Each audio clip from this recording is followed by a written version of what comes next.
तो आज जो है हिमालयन क्षेत्र और नेपाल गेंदुन जो और उसके अतिरिक्त अलग अलग जो संस्थाएं हैं, तो कुल मिलाकर के यहाँ पर 11 संस्थाएं हैं जो कि दीर्घायु की कामना के लिए कर रहे हैं। तो उनका क्रम से परम पावन जी नाम पढ़ते हुए कि कौन कौन संस्थाएं यहाँ पर हैं। तो सभी लोग मिलकर के यहाँ पर दीर्घायु की आयोजन कर रहे हैं।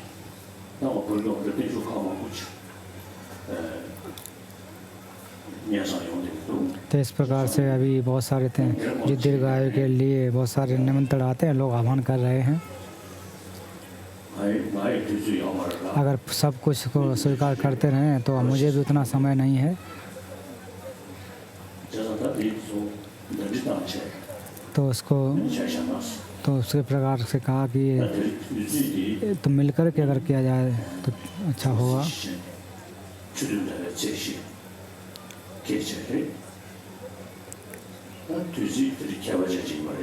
तो आज समय भी जो है, आज विशेष दिन है। 2600 वर्ष भी भगवान बुद्ध पैदा हुए। उसके बाद जो धर्म कार्य के रूप में उत्पन्न होकर के और महायान परंपरा के अनुसार जो 4 प्रकार के जो काय हैं, तो उनमें व्याख्या की जाती है। उस प्रकार जन्म लिया, चाहे संभोग का, ज्ञान का, अध्यात्म 4 प्रकार के होते हैं, तो वो हैं।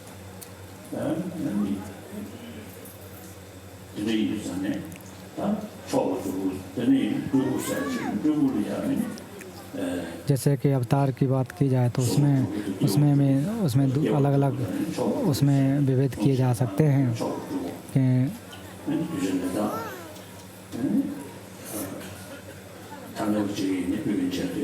तो इस प्रकार के जो अवतार के रूप में होते हैं उनको भी अलग अलग किया जा सकता है। जैसे कि सामान्य पुरुष के रूप में भी अवतार होते हैं और अन्य अलग, जैसे कि कहा जाए कि एक सामान्य पुरुष के रूप में अगर हो तो उसी प्रकार से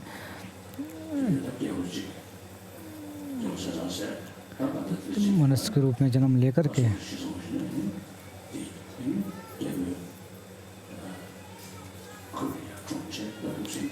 तो इस प्रकार से लोग होते हैं कि पैदा होकर के तो उसी प्रकार से अगर व्याख्या की जाए तो भगवान बुद्ध के बारे में यहाँ व्याख्या कर रहे हैं कि वो राजा के पुत्र के रूप में जन्म हुए। फिर उसके बाद उन्होंने 4 प्रकार के जो दुख, जन्म मरण और पैदा होने के दुखों इत्यादि को उनको देखा। तो उस समय उन्होंने जो भारत में जो विद्याएं थीं, 5 प्रकार की छोटी विद्याएं और बड़ी प्रकार की 5 प्रकार की थी, तो उनमें पढ़ाई की। तो शायद उन्होंने इस चीज़ का अध्ययन किया और जितना भी प्रकार की विद्याएं थीं उनको सारे उन्होंने पढ़ा, उनको सीखा। और उसके अतिरिक्त विभिन्न प्रकार के जो धर्म परंपराएं थीं अलग अलग, उनमें भी जाकर के उन्हें सीखा, उनके गुरुओं से सीखा। फिर उसके बाद उन्होंने तपस्या करके 6 साल तक तपस्या की और समाधि की साधना की और उसको सिद्धि किया। केवल उतने से ही हमारे जो क्लेश उनको नष्ट नहीं किया जा सकता है, ऐसा जान करके तो फिर उसके बाद जो 6 वर्षों तक गहन अध्ययन किया कि किस प्रकार से जो हमारा पुद्गल निरात्म और धर्म निर्वात को कैसे किया जा सकता है, उसका अभ्यास किया। फिर बाद में जाकर के सर्वज्ञ बने अर्थात सम्यक समुद्ध बोधि की प्राप्ति हुई। तो हम लोग उनके अनुयायी होने के नाते तो उसको एक तरह के आदर्श के रूप में मानना चाहिए। तो हमारे जो हम लोग सामान्य पुरुष हैं वो उस क्रम को पढ़ना चाहिए, जानना चाहिए, और किस प्रकार से हमारे जो त्याज्य हैं, जो क्लेश हैं, उनको कैसे त्यागा जा सकता है, उनको त्यागना करना चाहिए। जैसे कि अगर हम समान सूचक शब्द उपयोग न करें तो भगवान बुद्ध ने खुद अपने अनुभव से जो धर्म उपदेश इत्यादि पर बुद्धत्व को प्राप्त करने के बाद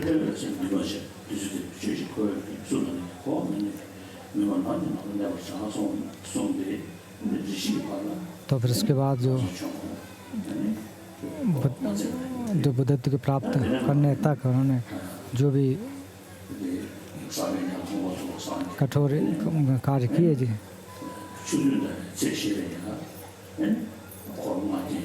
तो उसके बाद जो 5 उनके शिष्य थे उनको उपदेश देना, जो सामान्य रूप से इसको स्वीकार किया जाता है, चाहे महायान परंपरा के हो चाहे वो हीन परंपरा के हों, दोनों मानते हैं कि 5 जो शिष्य थे उनको उपदेश दिए थे। तो 4 अरिहंतों की परंपरा जो है पाली परंपरा है, संस्कृत परंपरा है, ये दोनों परंपराओं में देखने को मिलते हैं।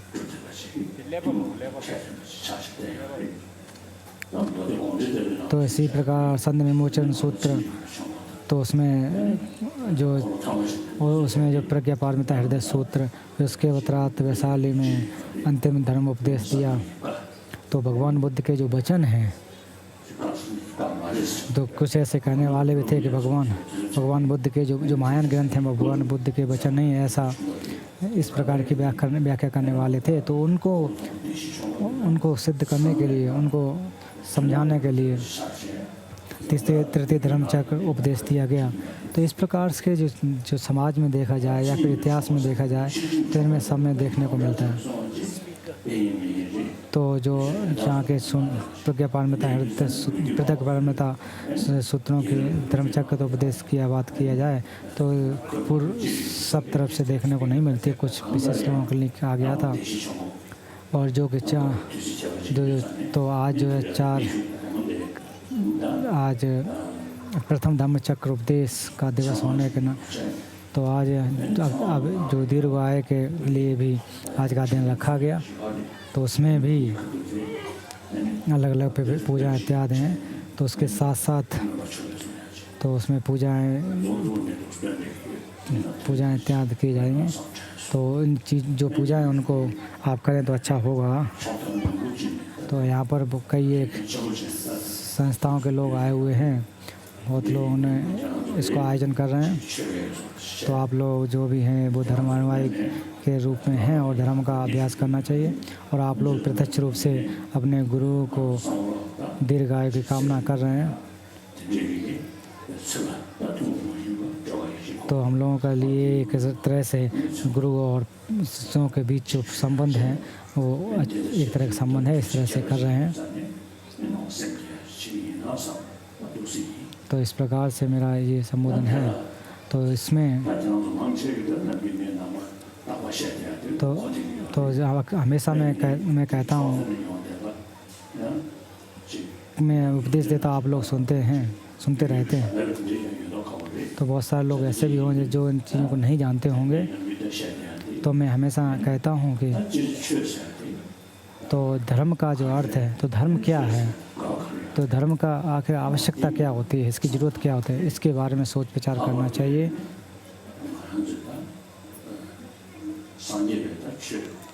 तो क्योंकि हम लोग जो है भगवान बुद्ध के धर्म को मानने वाले हैं, उसके अतिरिक्त जो तिब्बती देश से जो धर्म आया हुआ अर्थात नालंदा परंपरा का जो धर्म है, तो उसको धर्म के अनुयायी है, उसके मानने वाले हैं। तो नालंदा परंपरा के विद्वानों ने उसका व्याख्या की है। अगर सार के रूप में किया जाए तो भगवान बुद्ध के स्वयं के वचनों को उन्होंने जांच पड़ताल किया है।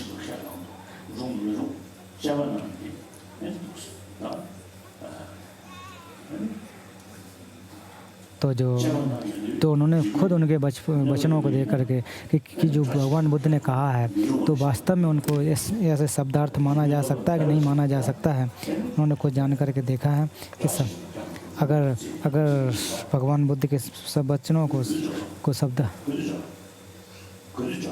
तो रिम्पोचे समदो रिम्पोचे आए हैं तो कहें कब पहुँचे हुए हैं? कह रहे हैं कि आप अस्पताल गए कि नहीं?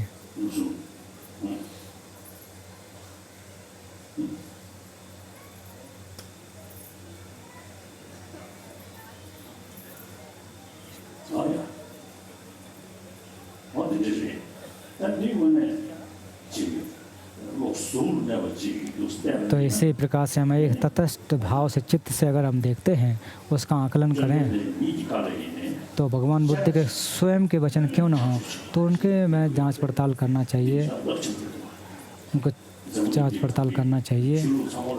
तो दुनिया में के सर्व जो जितने भी धर्म हैं वो बहुत महत्वपूर्ण हैं, बहुत लोगों को फ़ायदा देते हैं। जो प्राचीन काल में भी या भूतकाल में भी या हज़ारों वर्षों से पूर्व करोड़ों लोगों को, असंख्य लोगों को फ़ायदा पहुंचाए हुए हैं और अभी भी फ़ायदा पहुंचा रहे हैं और उसके बाद भविष्य में भी लोगों को फ़ायदा पहुंचाएंगे, ये निश्चित रूप से देखा जा सकता है। तो इसलिए दूसरे धर्मों के प्रति सम्मान तो होना ही चाहिए। तो उसमें अंतर जहाँ तक करने की बात है, तो अंतर सिद्धांत के अनुसार होता है। तो भगवान बुद्ध ने खुद कहा है कि मैंने जो भगवान बुद्ध ने वचन दिया है उसके बारे में चर्चा तर्क करना चाहिए। तो इस प्रकार की बात बुद्ध वचनों के कथा भगवान बुद्ध कहते हैं दूसरे ग्रंथों में नहीं देखना जा सकती है। तो उन्होंने खुद कहा कि हे भिक्षु, हे विद्वानों, कि मेरे वचनों को उसी प्रकार से आप जांच पड़ताल करें जिस प्रकार के एक सोनार सोने को रगड़ कर तपा कर जला करके तर्क करता है। तो इसलिए इस प्रकार नागार्जुन और उनके शिष्यों ने भी उन्होंने भगवान बुद्ध के वचनों को जांच पड़ताल किया कि ये ग्रंथों को जैसा है वैसा का शब्दार्थ माना जा सकता है, कि कुछ वचनों को शब्दार्थ नहीं माना जा सकता। तो उन्होंने उनका विभेद किया। तो भगवान बुद्ध के जो वचन हैं उनको जांच पड़ताल करनी चाहिए, केवल हम अंधविश्वास में नहीं मानना चाहिए।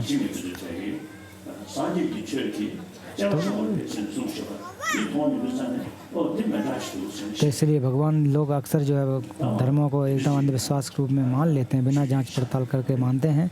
तो भगवान बुद्ध को वचनों को जांच पड़ताल करने के लिए होता है। तो इसमें एक यही विविधता है कि आप उसमें जांच पड़ताल कर सकते हैं। तो जो धर्म का अर्थ है, धर्म का अर्थ होता है कि धर्म का मतलब परिवर्तन करना। तो ये एक तरह का शब्द है, ये क्रिया के रूप में देखा जा सकता है कि उसमें कि परिवर्तन करना। तो इसका धर्म का अर्थ पर तो संस्कृत शब्द है, तो उसका अर्थ ये होता है कि बचाना या फिर उसको धारण करना या किसी को बचाना। तो इनको इन शब्दों के रूप में समझा जा सकता है कि धर्म का अर्थ क्या होता है।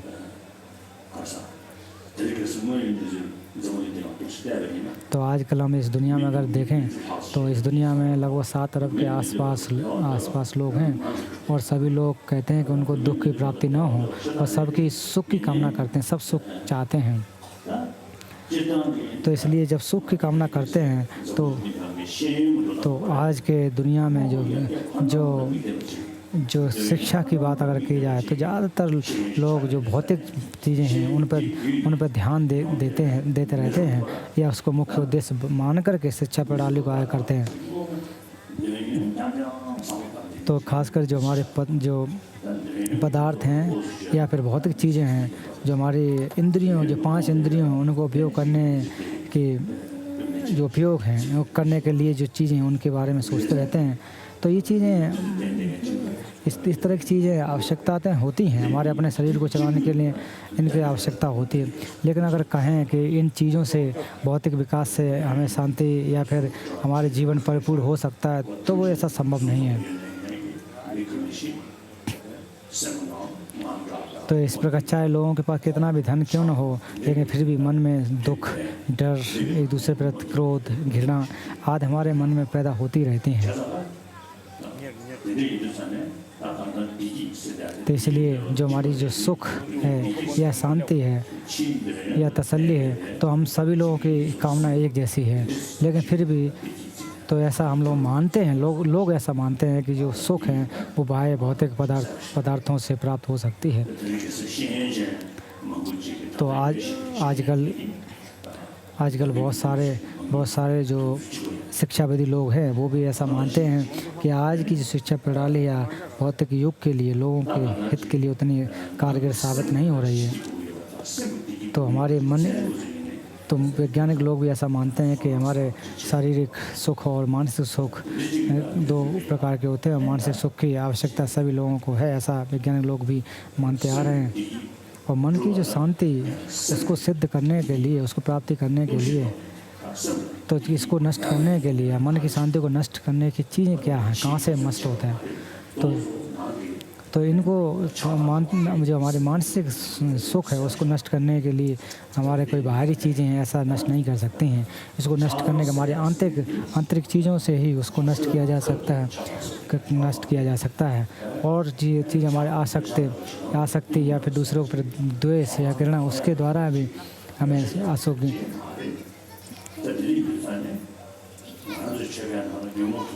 तो हमारे जैसे बौद्ध धर्म के अनुसार कहा जाता है कि हमारे अंदर जो 3 प्रकार के जो दुख हैं,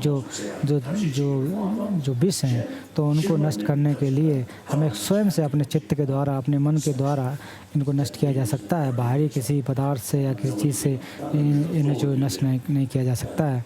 जैसा कि आजकल अमेरिका को एक प्रमुख रूप में अगर देखें कि आज तो इत्यादि देशों में भी, इसके अमेरिका या उससे अलग देशों में भी लोग मानते हैं कि आजकल के जो शिक्षा प्रणाली है वो परिपूर्ण नहीं है। तो इसके लिए हमें जो प्रेम और करुणा से संबंधित ज्ञान की आवश्यकता होती है। तो अमेरिका में ऐसा कुछ एक गांव है, उसका नाम है करुणामयी गांव, उसका नाम दिया गया है, या शहर ऐसा नाम दिया गया।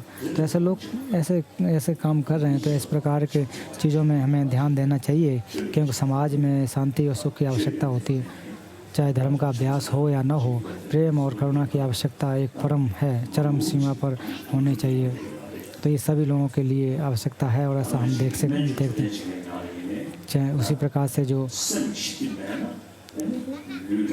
प्रकार से जो चिकित्सक लोग कहते हैं कि अगर मन में शांति नहीं होती है तो शरीर में बहुत सारे दुख या बीमारियां उत्पन्न होती हैं।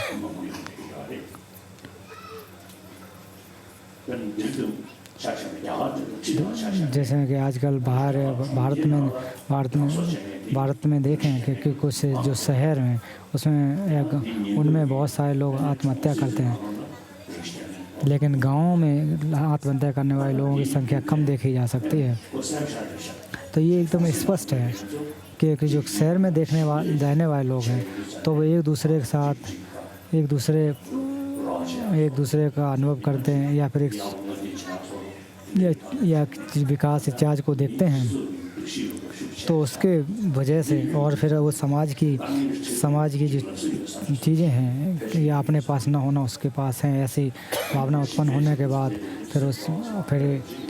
फिर उसने मन में विचलन इत्यादि पैदा होते रहते हैं और शायद आत्महत्या के प्रयास करते हैं। तो गाँव के लोगों को ही देखा जाए कि लोग अपना काम करते हुए अपने जीवन यापन करने भर के लिए काम करते हैं और दूसरा बहुत ज़्यादा ईमानदारी से मतलब नहीं रखते हैं। तो वो इस प्रकार से अपने जीवन को अच्छी तरह से देखा जा सकता है। तो और आत्महत्या करने की जहाँ बात की जाए तो शहरों में ज़्यादा देखी जाती है, गांव में इसकी तुलना बहुत कम है। हालांकि अगर चीज़ों की बातें कहें या विकास की बातें कहें तो शहरों में गांव की अपेक्षा कहीं ज़्यादा होती है, लेकिन फिर भी वहाँ आत्महत्या या फिर लोग अपने को नुकसान पहुँचाने की जो बात है वो शहरों में ज़्यादा देखने को मिलता है। तो इसलिए प्रमुख रूप से तो इसलिए जो मन की शांति की अगर बात की जाए तो शायद गाँवों में इस चीज़ को ज़्यादा देखा जा सकता है।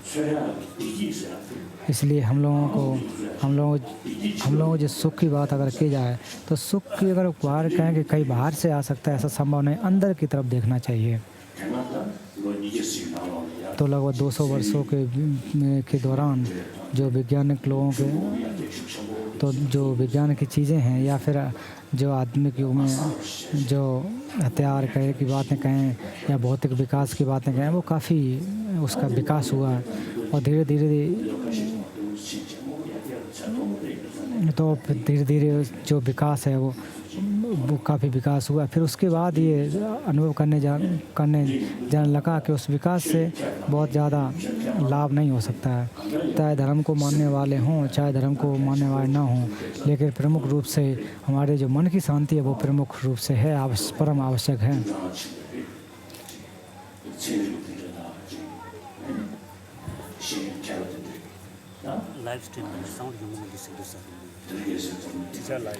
तो इस प्रकार से वैज्ञानिक लोगों के साथ में कुछ वर्ष से हो चुके हैं उनके साथ संवाद करते हुए, तो विज्ञान लोग भी कि किस प्रकार से जो हमारे मनोविज्ञान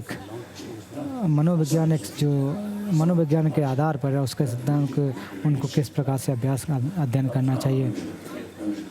तो अमेरिका के कुछ वैज्ञानिक लोग जो कि शिक्षाविद लोग हैं, वो लोग उसको जो कुछ लोग अपने उसका अनुमान लगा करके या कुछ प्रयोग कर रहे हैं कि किस प्रकार से ये लाभदायक हो सकता है, तो उनको आधार मानते हुए उनको पहले उसको एक प्रकार से जांच पड़ताल करते हुए फिर उसके बाद फिर ब्रिटिश कोलंबिया में भी, तो वहाँ के विद्यालय में भी, स्कूल में भी कि किस प्रकार के मन की शांति और सुख प्राप्त किया जा सकता है, उसके बारे में वहाँ पर शिक्षा देते हैं कि एक प्रकार के एक अध्ययन के अर्थात पाठ्यक्रम के रूप में उसमें बना रहे हैं। तो धीरे धीरे जैसे जैसे मनुष्यों का अनुभव आता है उसमें परिवर्तन होते हैं। तो इसलिए तो धर्म का जो जहाँ तक अर्थ है तो वो अपने मन में किस प्रकार से शांति आ सके, सुख प्राप्त किए जा सकती। तो इस दुनिया में कई वर्ष हजारों वर्षों से पूर्व कि मन की सुख है कि किस प्रकार से कि लोगों को सुख प्रदान कर सकता है। तो फिर धीरे धीरे फिर उसके और जो सहयोगी कहें तो एक सिद्धांत उत्पन्न होने लगे, सिद्धांतिक तौर पर नए सिद्धांत भी बने और सिद्धांतों की व्याख्या हुई। तो उसमें भी सिद्धांतवादी लोगों में भी जो कर्ता को मानने वाले, ईश्वर को मानने वाले लोग हैं, और दूसरे प्रकार के जो ईश्वर को नहीं मानने वाले लोग, अर्थात अनिश्वर को मानने वाले लोग होते हैं। तो जो कर्ता को मानते हैं तो जितने भी हमारे सुख दुख का अनुभव करने वाली चीज़ें जो होती है वो हमारी आत्मा है, आत्मा ही होती है। तो इस प्रकार की बात बौद्ध धर्म के अतिरिक्त सभी लोग मानते हैं कि जितने भी दुख या परेशानियां होती हैं आत्मा की वजह से होती हैं। और बौद्ध धर्म मानते हैं कि कोई आत्मा इस कंधों से हट कर के कोई अलग से इसका अस्तित्व नहीं होता, ऐसा मानता है। तो भगवान बुद्ध ने पहले ही धर्म उपदेश में कहा था कि दुख सत्य है, दुख सत्य का कारण है, उसका कारण निवारण है और उसका हेतु उसका मार्ग भी है। तो दुख के अगर देखा जाए तो उसमें अनित्यता और शून्यता और अनित्यता इत्यादि 4 प्रकार के आकारों के बारे में व्याख्या की गई है। तो भगवान बुद्ध ने भी उसका निषेध वहाँ पर भी किया गया करते हैं। तो इसलिए जो धर्मों को अलग अलग न रखते हुए उन लोगों से सीखना चाहिए, तो उसे अपने अनुभव से जानना चाहिए। तो इसलिए कि जो हमारे एक दूसरे आसक्ति की अगर बात की जाए तो हमारे प्रमुख रूप से आत्मा रूप जो मन है या सिद्धांत, उसकी वजह से हमारे आसक्ति पैदा होती है, तो इसको त्यागना चाहिए। तो इसकी वजह से हमें क्लेश उत्पन्न होता है, क्लेश को नष्ट करना चाहिए।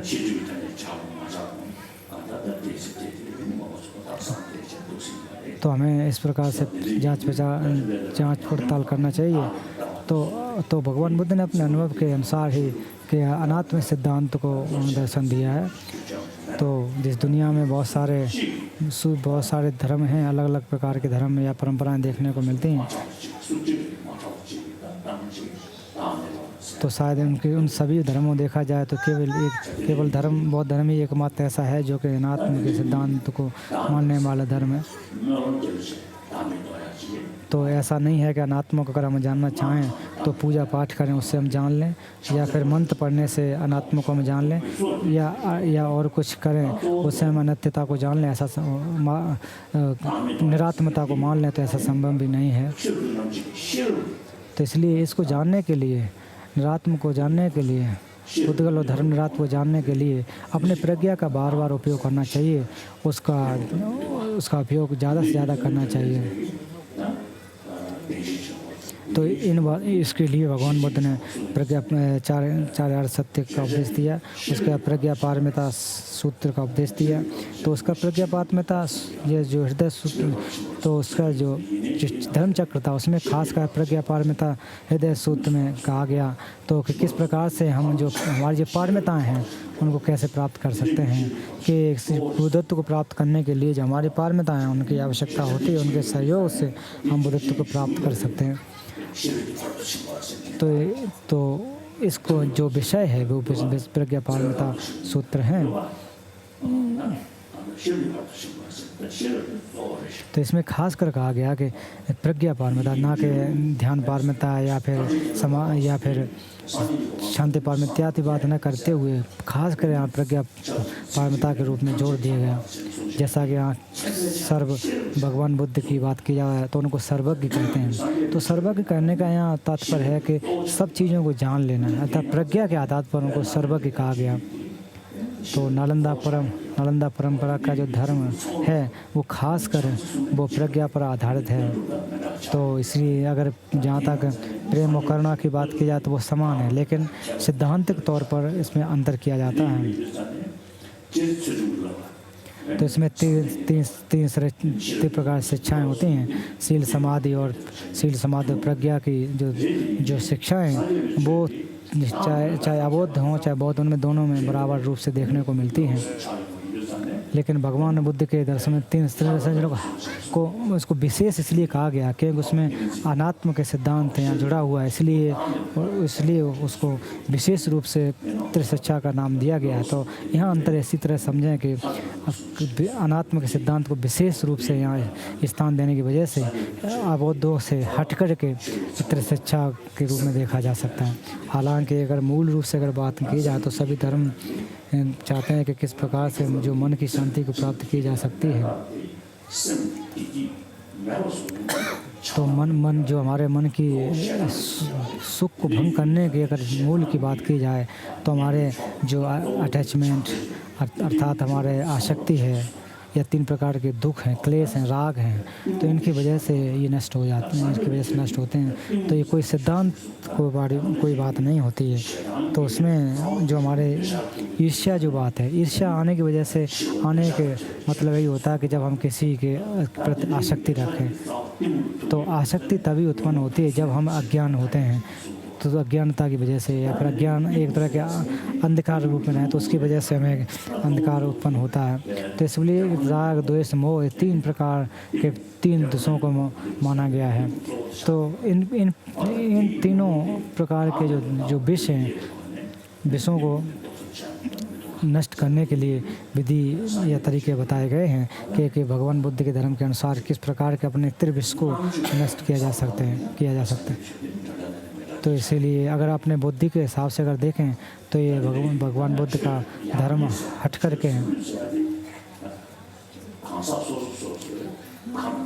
तो इसलिए धर्म जो है वो धर्म हर एक व्यक्ति के अपने अनुसार, कि उसकी आवश्यकता अनुसार, इच्छा के अनुसार, उसकी ज़रूरत के अनुसार धर्म के व्याख्या की जा सकती है।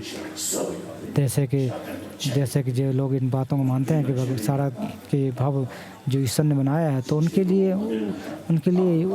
लिए ये ठीक है कि सारी चीज़ें भगवान ने बनाई हैं। तो उसी प्रकार से जो कि भगवान ने जिन चीज़ों नहीं बनाया, सारी चीज़ें कार्य और फल की वजह से उत्पन्न होती हैं, तो उनके लिए भगवान बुद्ध का धर्म आवश्यक होते हैं।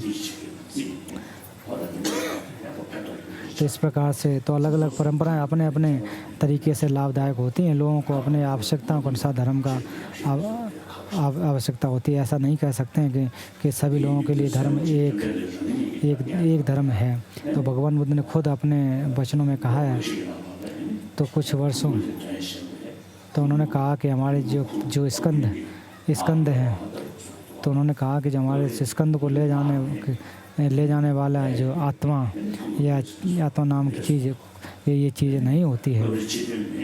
कभी कहते हैं बाहर से उत्पन्न चीज़ नहीं होती हैं।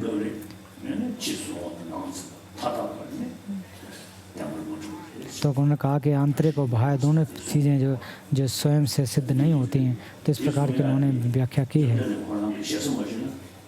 तो भगवान बुद्ध ने ये चीज़ें जो हैं, ये बातें हैं या ये व्याख्याएं हैं, तो जहाँ से सिद्धांत की खासकर जो सिद्धांत की बातें हैं जो वो, तो लोगों उन्होंने इस वजह से कभी कहा कि आप ये बातें कहें कि दूसरा जो पुरुष है जो अमुख पुद्गल है, तो उस प्रकार की आवश्यकता उनको किस तरह की धर्म की आवश्यकता, क्या जानने की आवश्यकता है, उस हिसाब से उपदेश दिए हैं। तो इसी प्रकार से दुनिया में भी तो लोगों को उसी प्रकार से उपदेश देना चाहिए जिस प्रकार के उनको आवश्यकता हो, जिस प्रकार की उनकी ज़रूरत है, उनकी ज़रूरत के अनुसार उपदेश देना चाहिए। अगर भगवान बुद्ध अगर आज यहाँ पर होते हैं, तो जो लोग आत्मा को मानते हैं, तो उनको अगर उससे फ़ायदा मिलता तो उनसे यही कहेंगे कि आत्मा को ले जाने वाले जो है, जिस इस स्कंद को ले जाने वो आत्मा के द्वारा ले जाया जाता है। तो ऐसी बातें शायद जो मानने वाले लोग हैं उनको कहते हैं। तो अगर हम अपनी प्रज्ञा से उसको करें, जांच पड़ताल करें, तो एक मेरा दोस्त हैं, काफ़ी अच्छे धार्मिक व्यक्ति हैं, तो एक बार मुझसे उन्होंने प्रश्न पूछा, क्योंकि जो कर्ता है ईश्वर हैं वो बहुत ही महत्वपूर्ण हैं, तो लेकिन फिर भी इस दुनिया में बहुत सारे बुरे लोग हैं, तो बुरे लोग क्यों उत्पन्न हुए हैं? तो सब कहते हैं कि ऐसा कहा जाता है कि जितने भी सत्य हैं भगवान ने बनाए हैं, अगर भगवान में अगर बनाए हैं तो उनमें लोगों में से कुछ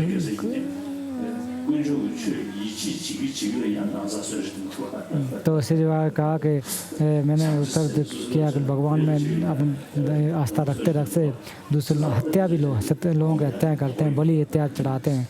तो मुझे भी इस प्रकार की एक उसमें भ्रम या इस प्रकार का संदेह है कि भगवान ने सभी को बनाया है, प्रेम दिया है, फिर भी लोग बलि या फिर हत्या करते हैं, ऐसा क्यों करते हैं? तो बहुत सारे जो पापी लोग हैं वो कैसे हैं? तो मैंने कुछ तो आधा एक तरह का अगर कहा कि एक तो मजाक में और एक या तो मैंने मजाक तौर में कहा कि भगवान ने ऊपर जो है ईश्वर बनाया और नीचे जो नरक बनाया। नरक बनाने के इसलिए है कि अगर नरक में जाए लोग, अगर नरक नहीं होता तो नरक में जाने वाले लोग नहीं होते। तो दोनों लोगों के आवश्यकता अनुसार किया, तो उनको अपनी स्वतंत्रता के अनुसार ये चीज़ें बनाई हैं कि लोग कहाँ जाना चाहें, नरक में जाना चाहें या स्वर्ग में जाना चाहें, वो अपनी इच्छा से जा सकते हैं।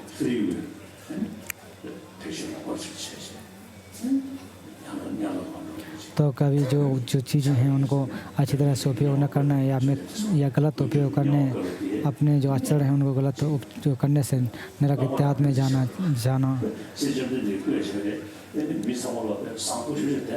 अगर तो इसलिए अगर सभी लोग अच्छी तरह से अगर लोग रहेंगे, कोई बुरे कर्म नहीं करेंगे, तो भगवान को नरक बनाने की आवश्यकता नहीं होगी, ऐसा मैंने उनसे कहा।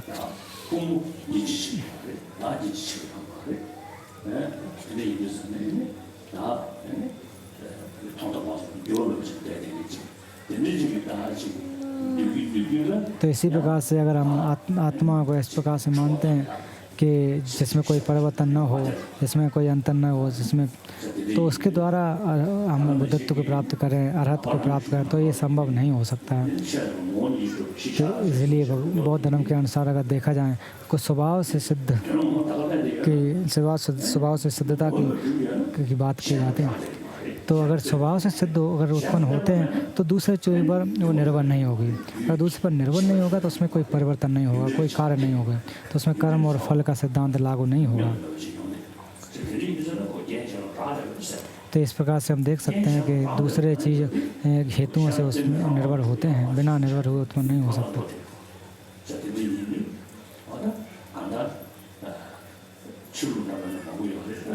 इसलिए बहुत सारे धर्म हैं, बहुत सारी परंपराएं हैं परंपराएं देखी जाती हैं, तो उन परंपराओं का हमें सम्मान करना चाहिए, उनका सम्मान करना चाहिए। तो कभी भी उनको ऐसा नहीं समझना चाहिए, अपने आप घमंड उत्पन्न नहीं करना चाहिए कि मैं बौद्ध हूँ तो मैं बौद्ध होने नाते घमंड करूँ, ऐसा नहीं होना चाहिए। तो अपने तटस्थ भाव से, तटस्थ चित्त से उसकी जांच पड़ताल करनी चाहिए कि किस प्रकार से कौन सा धर्म लोगों को फ़ायदा पहुंचाता है।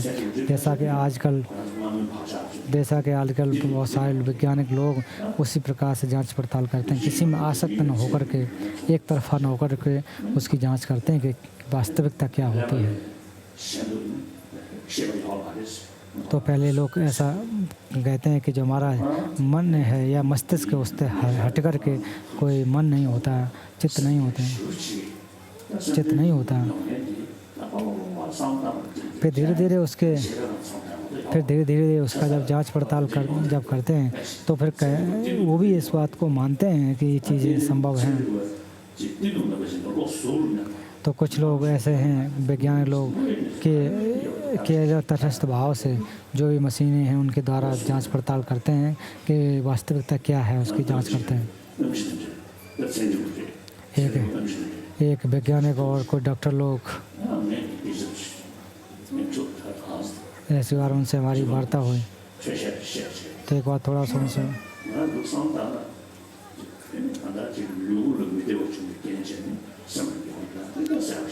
तो उनसे बात हुई कि हमारे अगर शरीर में बीमारियां इत्यादि की तो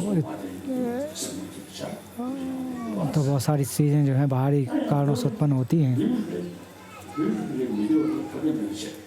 अगर शरीर में कोई समस्या इत्यादि ना हो, अगर बिल्कुल शांत हो, सुखी हो, तो उस समय अगर थोड़ा सा भी हमारे मन में विकल्प पैदा हो जाते हैं तो हमें बेचैनी उत्पन्न होने लगती है। तो इस प्रकार से अगर इनको इस प्रकार से हम देखें तो उसमें ऐसा संभव, तो वैज्ञानिक ने कहा कि ऐसा नहीं हो सकता कि चित्त अगर हमारा शरीर सही है तो चित्त थोड़े से अगर विकल्प आए तो उससे विचलन पैदा हो। तो लेकिन ज़्यादातर वैज्ञानिक ऐसा मानते हैं कि अपने मन को तटस्थ भाव रख करके जांच पड़ताल करते रहते हैं, उसकी खोजबीन करते हैं। इसलिए हमें एक तरफा होकर के हमें जांच करनी चाहिए। तो भगवान बुद्ध का धर्म भी उसी प्रकार से है कि हम अपने मन को अलग रख करके, एक तरफ रख करके उसकी जांच पड़ताल करें। तो इन चीज़ों को अगर बात करें तो वैज्ञानिक लोगों को भी फ़ायदा होती है, हम लोगों को भी फ़ायदा होता है।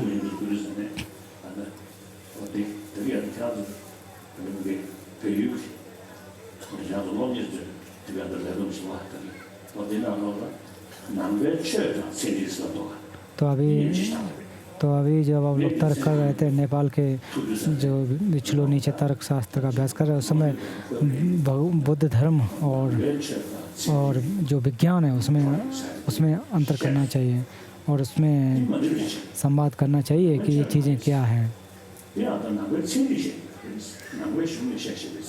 तो जो बौद्ध विज्ञान है वो बौद्ध धर्म नहीं है, तो उसको मानना चाहिए, इनको जानना चाहिए।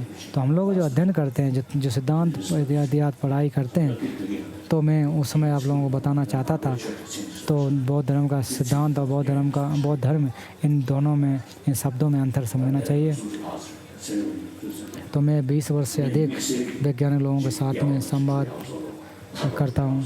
तो मैं उनके साथ में मैंने पूरे पूर्व जन्म को, अनात्म को सिद्ध करने के लिए मैंने एक भी बात का ऐसी कोई बात नहीं, ऐसी बात मैंने अभी तक नहीं की है। लेकिन जहाँ तक प्रतिसमुद्रवाद की बात है, उसके बारे में ज़्यादातर चर्चा या फिर उसके साथ ज़्यादातर संवाद किए।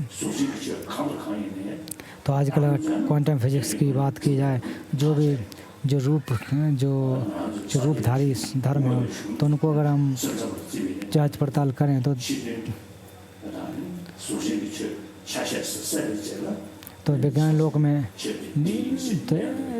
लोक में मानते हैं कि जो भी देखने के शब्द, जो चीज़ें हैं, उनको और विभेद करता जाए, अंत में विभेद करते जाए, तो उसमें अंत में नहीं कहा जा सकता है कि ये इसका अंत है या ये लास्ट है, ऐसा संभव नहीं है। तो माध्यमिक दर्शन माध्यमिक दर्शनों में भी इसमें कहा जा सकता है कि बाह्य अर्थ और आंतरिक अर्थ दोनों की व्याख्या की जाती है कि ये दोनों के दोनों अपने स्वभाव से सिद्ध से उत्पन्न नहीं होते हैं।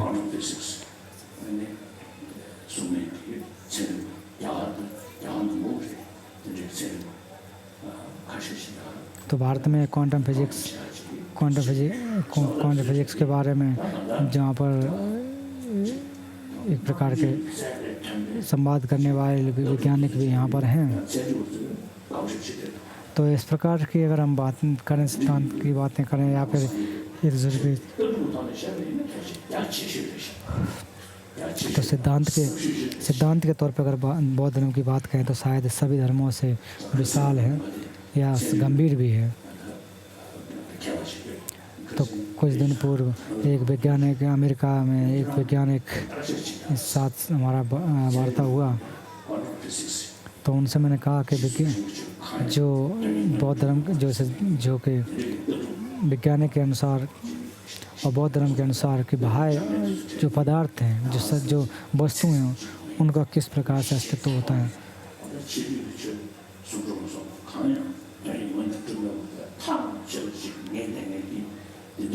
तो बहुत सारे धर्म, तो मैंने उनसे कहा कि जो बाह्य लोग ऐसा मानते हैं कि बाह्य जितने भी धर्म हैं वो अपने स्वभाव से सिद्ध हैं, तो उन चीज़ों को वैज्ञानिक लोग अपने तर्क के द्वारा जांच करने चाहिए कि किस प्रकार से सिद्ध होते हैं, ये जानना चाहिए। जैसा कि भगवान बौद्ध धर्म के अनुसार, और जो लोग ऐसा मानते हैं कि बाह्य अर्थों की वजह से उत्पन्न हुए हैं, तो उसमें एक प्रकार की आसक्ति होती है। तो बौद्ध धर्म, उसके विपरीत अगर बौद्ध धर्म के अनुसार देखा जाए कि जितने भी चीज़ें हैं वो बाह्य अर्थ से सिद्ध नहीं होती हैं, तो सिद्ध न होने का मतलब वहाँ एक तरह की आसक्ति पैदा न होकर के व्याख्या की जा सकती है। तो जैसे विज्ञान लोग जैसे गुस्सा है, ईर्ष्या इत्यादि के बारे, गुस्सा के क्रोध के बारे में तो लोग उसमें जांच पड़ताल करते हैं, लेकिन आसक्ति उसके बारे में ज़्यादा जांच पड़ताल नहीं कर पाते हैं। तो वो लगभग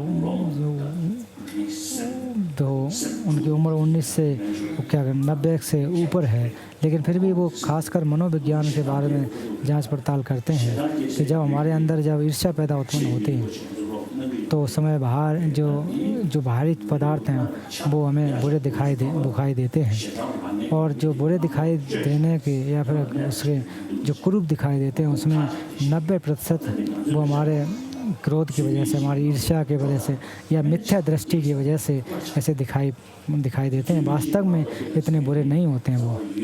तो हमारी जो मिथ्या दृष्टि के उत्पन्न होने की वजह है वो हमारी अज्ञानता होती है, या अज्ञानता की वजह से ही उत्पन्न होते हैं।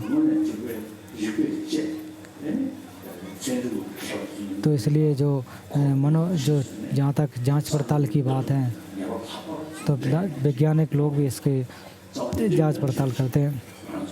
तो इसी प्रकार से हम लोगों को भी जो कि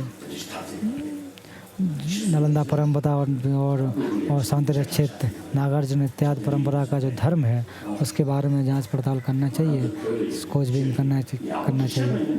अगर हम बहुत तिब्बती धर्म को अच्छी तरह से समझ पाएंगे, अगर हम इसको अच्छी तरह से समझेंगे तो ज़्यादा अच्छा हो सकते हैं। जैसा कि समाज में लोग अक्सर जगह बौद्ध धर्म का अभ्यास करने का मतलब तो उसको ज़्यादातर पूजा पाठ में बिता देते हैं, तो ऐसा अध्ययन नहीं करते हैं। तो अगर कोई अगर बहुत ज़्यादा हाथ में मालाएं पहने हैं तो वो शायद तंत्र का अभ्यास करते हैं, ऐसा मानते हैं। और आसपास बहुत सारी किताबें या पोथियों पूजा करता हो तो बहुत सारे मंत्र का पाठ कैसा लोग मानते हैं। हालांकि जैसे कि मेरे हाथ में देखो तो मेरे हाथ में कोई बहुत बड़ी माला नहीं है, लेकिन बौद्ध धर्म की बात अगर की जाए तो ये अंधविश्वास करने के लिए नहीं है, लेकिन फिर भी इसको लोग अंधविश्वास के रूप में मान लेते हैं। तो ऐसा करने से हम पिछड़ते चले जाएंगे। तो ऐसे पिछड़ेपन को हमें आगे बढ़ाना चाहिए, इसका अभ्यास करना चाहिए। अगर हम किसी चीज़ में पिछड़ रहे हैं तो उसको और ज़्यादा से ज़्यादा विकास करना चाहिए। तो ऐसा मत नहीं करना चाहिए कि हमारे माँ बाप भी ऐसा करते रहे तो हम भी उसी तरह से करें। तो ऐसा नहीं करना चाहिए कि हमारे माँ बाप ही इसमें अंधविश्वास करते रहे, मैं भी अंधविश्वास में रहूँ, मेरे बच्चे भी अंधविश्वास में रहें। तो ऐसी कोई बात नहीं, कोई मतलब नहीं। तो अगर बौद्ध धर्म का माफ़ करना कि धर्म का अगर अभ्यास करते हैं या आगे सब किसी धर्म को नहीं मानते हैं तो कोई बात नहीं, अगर मानते हैं तो उसके बारे में जांच पड़ताल करना चाहिए। तो इसलिए जांच पड़ताल करना चाहिए, तो उससे फ़ायदा होता है। तो उसको जानने पूर्व उसमें जानना चाहिए। जैसे प्राचीन समय में भारतीय जो सिद्ध पुरुष लोग थे या विद्वान लोग होते, तो इस प्रकार से तैद्धांतिक लोग थे, तो उनका मन क्या है, उनके सिद्धांत क्या है, तो उनके सिद्धांतों को पहले जान करके उनके सिद्धांतों को रोकते थे, निषेध करते हैं। तो इसी प्रकार से आज के युद्ध में बौद्ध धर्म के लोग कहते हैं धर्म के बारे में नहीं जानते। जैसे माँ चैतन्य ने मुझसे कहा था कि धर्म में जो विश्व होते हैं, तो हालांकि मैं उनके काफ़ी उनका सम्मान करता हूँ, काफ़ी अच्छे व्यक्ति थे। तो अगर धर्म को केवल एक अंधविश्वास के रूप में अगर मानते रहेंगे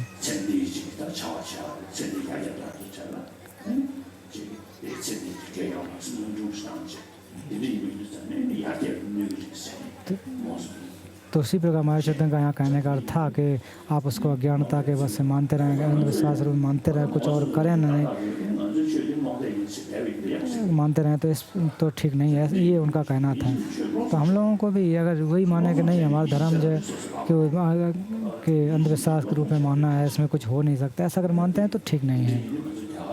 तो बौद्ध धर्म का अध्ययन करना चाहिए। तो हम लोग जैसे भारत में आने के बाद बहुत सारे जो तंत्र के विहार हैं या मंत्र पढ़ना या फिर जो ड्रम इत्यादि को बजाना इत्यादि चीज़ों को करना,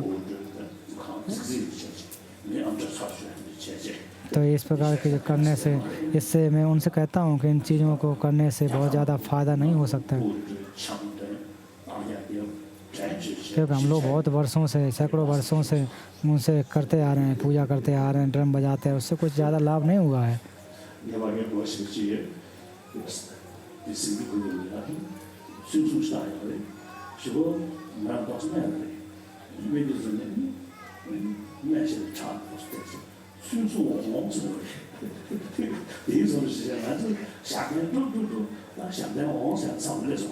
तो जैसे वो कह रहे हैं कि जैसे अगर पूजा पाठ करने से कि कुछ उससे लाभ ज़्यादा होता है, ऐसा संभव नहीं है।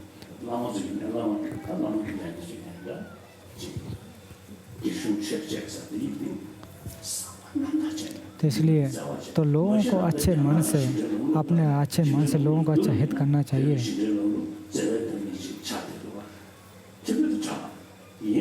तो इसलिए जो कि मन की शांति की अगर बात की जाए तो वो बौद्ध धर्म से संभव है।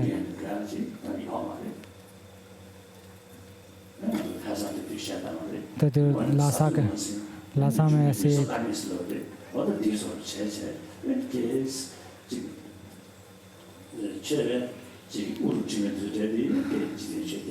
अगर जो धार्मिक व्यक्ति हैं अपने आप धार्मिक व्यक्ति मानते हैं और वो अगर भौतिक चीज़ों में पड़े रहें, अपने में परिवर्तन न करें, तो उससे कोई ज़्यादा लाभ नहीं हो सकता है। तो धर्म का अभ्यास करते हैं तो अच्छी तरह से उसका अभ्यास करना चाहिए। और जो अभ्यास करने वाले हैं तो नालंदा परंपरा के किस विद्वानों ने किस प्रकार से व्याख्या की है, तो उनको अच्छी तरह से भली बात समझना चाहिए।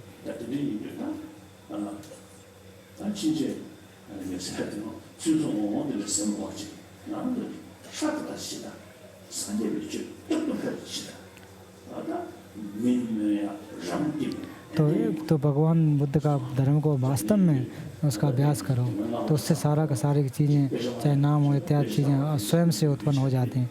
मैं हमेशा बिहारों में कहता हूँ कि आप लोगों को अध्ययन करना चाहिए, ग्रंथों का अध्ययन करना चाहिए। तो उसके अतिरिक्त मैं बिछड़ियों के जो बिहार है उनको मैं कहता हूँ कि उनको अध्ययन करना चाहिए। तो विद्यालयों से केशव माँ जो बिछड़ी लोग प्राप्त कर रही हैं। तो उसके अतिरिक्त तो जो गृहस्थ लोग भी अध्ययन कर रहे हैं, लद्दाख के लोग काफ़ी इसमें अध्ययन कर रहे हैं, और तिब्बत में भी लोग अलग अलग जगहों पर, तो वहाँ पर भी लोग जो गृहस्थ लोग भी बौद्ध धर्म का अध्ययन करते हैं, उसके संवाद करते हैं। तो इस प्रकार का अध्ययन करना काफ़ी अच्छी बात है, काफ़ी महत्वपूर्ण बात है। अगर कोई बौद्ध धर्म का अध्ययन नहीं करता है वो बात अलग है, अगर उसका जांच पड़ताल नहीं भी कर पाते हैं तो कोई अलग बात है। तो फिर भी इनका अभ्यास करने को न कोशिश करनी चाहिए। तो किस प्रकार से जांच पड़ताल करें, उनको उन चीज़ों को जानना चाहिए और मार्ग को जानना चाहिए। इनको जानने के लिए जो हमारे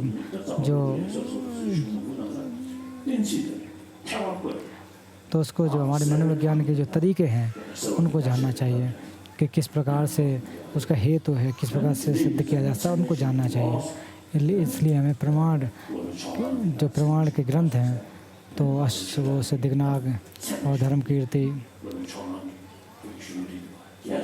उन्होंने इसकी इन चीज़ों को व्याख्या की है, इनको विस्तार इसका किया।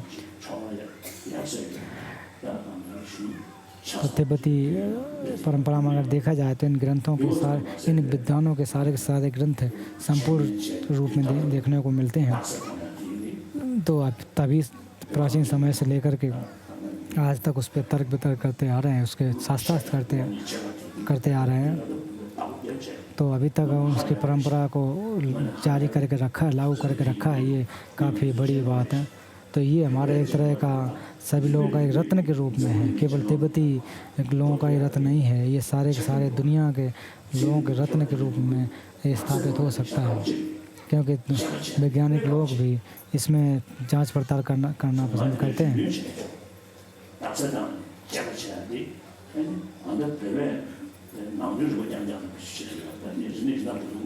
तो मैंने से कहा कि अगर केवल नंदुरिपा कोई पढ़ते जाएं तो दूसरे जो चीज़ें उनको फ़ायदा होगा कि नहीं होगा, तो उससे मैंने कहा कि निश्चित रूप से उन दूसरों में फ़ायदा होगा। जैसे कि हम व्याकरण इत्यादि अध्ययन करें तो उसमें संभव है। तो जैसे कि टीसीबी में बच्चे लोग जो विज्ञान का अध्ययन करने वाले हैं, तो वहाँ पर अंग्रेजी के साथ तर्क करना और उसमें अंग्रेजी वैज्ञानिक शब्दों को अभी उसमें उपयोग करना, तो ऐसी चीज़ें देखने को अभी मिल रहा है। तो बाद में जाकर के दुनिया में सारे जो भी विद्याएँ हैं उसमें हम उसको डाल सकते हैं। तो उसके अतिरिक्त जो मनोविज्ञान भी उसमें आ सकते हैं। तो मनोविज्ञान के बारे में हमें जानना चाहिए। चाहे विषय कोई भी हो, तो उसके उस विषय को जो अपने शास्त्रार्थ में लाना चाहिए। तो उस शब्द को, उस विषय को जब अपने शास्त्रार्थ में लाएंगे तो उससे ज़रूर लाभ हो सकता है। तो सबसे पहले हम लोगों को हमें अच्छी तरह से जानना चाहिए। तो मैं हिमालय परंपरा के हिमालय क्षेत्र के लोग, मैं उनको काफ़ी अच्छा मानता हूँ, क्योंकि उन लोगों को इतना तो हिमालय के काफ़ी लोग अच्छा कर रहे हैं, अध्ययन कर रहे हैं, बौद्ध धर्म को संरक्षित करने के लिए कार्य कर रहे हैं। तो ये इस प्रकार के जो परंपरा को धारण करने के लिए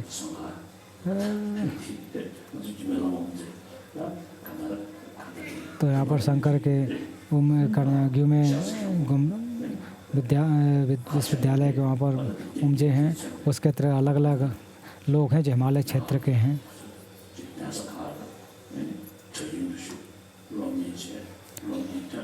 तो इस प्रकार विश्वविद्यालय में पढ़ कर के अलग जा कर के पढ़ कर के खेम्बो बने, वहाँ के मठाधीश बने, या फिर तो उसके अतिरिक्त जो हमारे ठी रिम्पोछे भी देखें, वो भी लद्दाख से, उन्होंने वहाँ पर अध्यापन किया।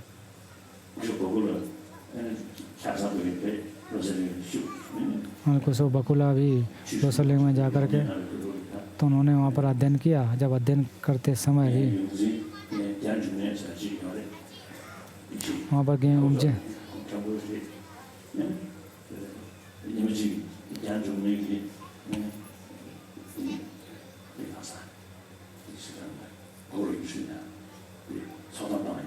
तो रिम्पोचे को एक बार उन्होंने शायद डांटा,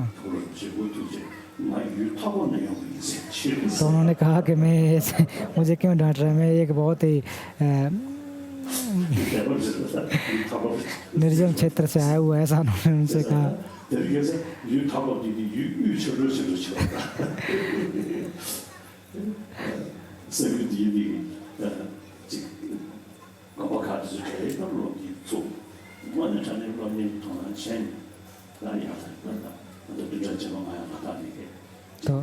तो फिर उससे कहें कि अगले सप्ताह में लद्दाख जाने का, तो वहाँ पर फर्शिन का दमचा किया जाएगा। वो पिछली बार भी वहाँ पर किया गया था।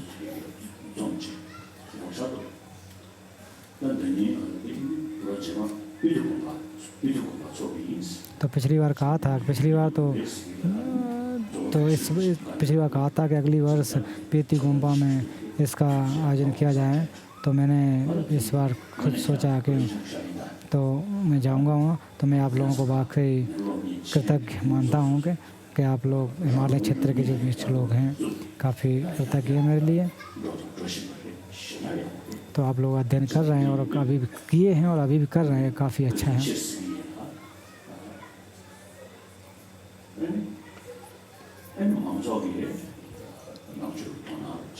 और इसलिए जो लोग हैं उनको तो जो वहाँ कर जो आयोजन करने वाले लोग हैं काफ़ी अच्छे लोग हैं। तो उन्होंने कहा कि साउथ से पढ़ने के बाद अपने विद्यालय में आकर के काफ़ी लाभ उनसे होता है।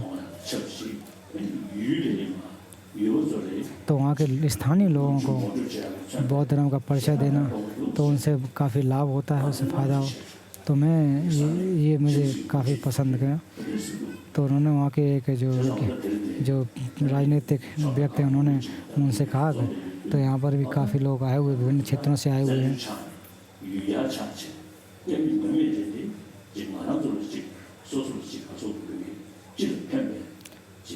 तो हम लोग यहाँ पर जो तिब्बती लोग जो शरणार्थी के रूप में हैं, तो उसके साथ साथ कि किस प्रकार से एक दूसरे को लाभ पहुँचा सकें, विद्या एक दूसरे को सिखा सकें, अध्ययन करा सकें, तो ये बहुत ही महत्वपूर्ण बात है।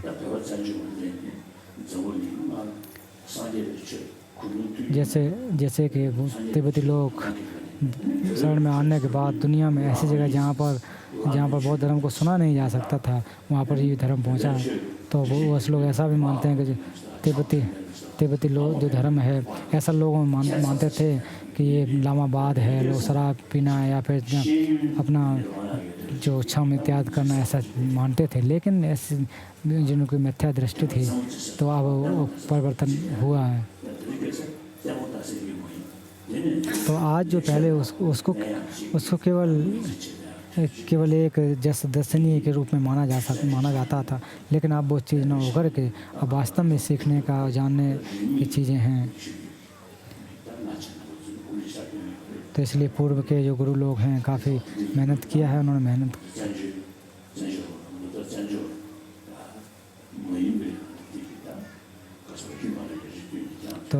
तो इसके अतिरिक्त जैसे नेपाल से आए हुए लोग, तिब्बती लोग, नेपाली लोग और हिमाचली लद्दाख इत्यादि से आए हुए लोग हैं।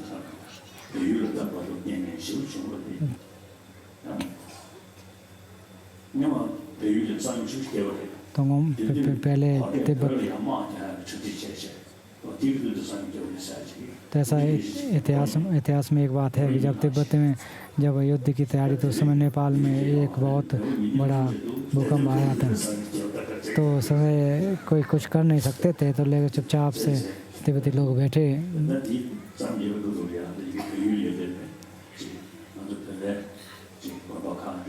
तो तिब्बत में भी, नेपाल में भी बहुत सारे बौद्धों के मठ हैं, भिक्षुणियों के भी हैं, वहाँ के लोग भी हैं, स्थानीय लोग हैं।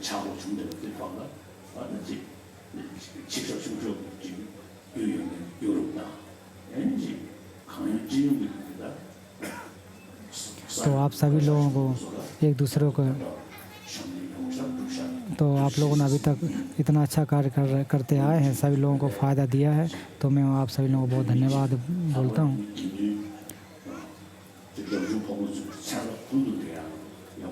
तो आप लोग जो बिच्छुड़ियों सभी लोगों ने बहुत मेहनत की है, आप सभी को बहुत बहुत धन्यवाद।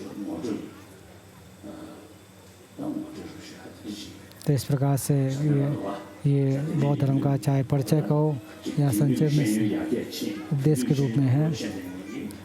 तो आज आधुनिक शिक्षा को के साथ साथ अगर हम बौद्ध धर्म होने नाते अगर बौद्ध धर्म को ठीक से नहीं पढ़ेंगे तो ये शायद हमें एक पिछड़ापन ही होगा। तो इसलिए बौद्ध धर्म में जो मनोविज्ञान उसको अच्छी तरह से पढ़ना चाहिए। जो लोग पढ़ना चाहते हैं तो उनको भाषा की समस्याएं भी होती है, लेकिन हम तिब्बती लोगों में भाषा में समस्या भी नहीं है, लेकिन फिर भी अगर हम उसमें ध्यान न दें, अगर हम उसको ध्यान न दें तो ठीक नहीं होगा, उसका अध्ययन करना चाहिए। तो आजकल उसमें ध्यान देने वाले लोग, पढ़ने वाले लोग, काफ़ी लोगों की वृद्धि हुई है, तो ये काफ़ी अच्छी बात है। तो इसलिए बौद्ध धर्म पढ़ने के लिए कि भिक्षु और भिक्षुड़ी बनने की आवश्यकता नहीं है। अगर भिक्षु भिक्षुड़ी बनता तो बहुत अच्छी बात है। अगर आप बौद्ध भिक्षु नहीं भी बन पाते हैं तो फिर भी आप वो जो गृहस्थों में रह कर के भी अध्ययन उसको किया जा सकता है। ये चीज़ें जो हैं अपने स्वयं के अर्थ के, अपने हित के लिए हैं, ना कि किसी दूसरे का उससे हित नहीं होता, स्वयं का उससे हित होता। तो इससे इन चीज़ें जो हमारे जीवन में जो परेशानी होती हैं उससे लाभ निश्चित रूप से होते हैं। अगर केवल हम भौतिक चीज़ों के बारे में ही सोचते हैं और जब हमारे पास जो जन्म की और बीमारी इत्यादि की जब हमें दुख उत्पन्न हो उस समय बहुत समस्याएं होती हैं, तो पहले से ही ये चीज़ें ना हों उनके लिए हमें जांच पड़ताल करना चाहिए। तो धर्म का अभ्यास करें या न करें वो आपकी अपनी स्वतंत्रता है, लेकिन उनके जो सिद्धांत हैं उनके बारे में जानना चाहिए। तो जैसे टीसी में मैंने कि एक लोरिक जो मनोविज्ञान के एक सार के रूप में प्रिंट करके वहाँ पर कहा कि उसका वितरण करें और सब बच्चों को दिया है। तो बचपन में मैंने भी उसको पढ़ा, तो मैं उसमें से कुछ शब्द याद है, बाकी के मुझे याद नहीं है। तो इसलिए मनोविज्ञान के बारे में जो ग्रंथ है तो मैं उन्होंने वहाँ पर वितरण कहा कि इसके बारे में व्याख्या तो मैंने नहीं की, लेकिन उसको पढ़ना चाहिए, याद करना चाहिए।